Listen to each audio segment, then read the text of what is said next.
पंचनामे करून बाधित शेतकऱ्यांना आणि नागरिकांना आर्थिक मदत देण्याची मागणी आमदार भीमराव केराम यांनी मुख्यमंत्री देवेंद्र फडणवीस यांच्याकडे केली आहे। त्यांनी पत्राद्वारे मुख्यमंत्र्यांना या दोन्ही तालुक्यातील शेतकऱ्यांच्या दयनीय स्थितीची माहिती दिली आहे।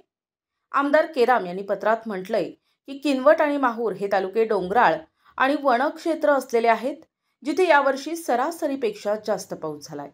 नांदेड जिल्ह्यात सरासरी 658 मिलीमीटर पावसाच्या तुलनेत 820 मिलीमीटर पाऊस नोंदविला गेला, जो 24.6% जास्त आहे।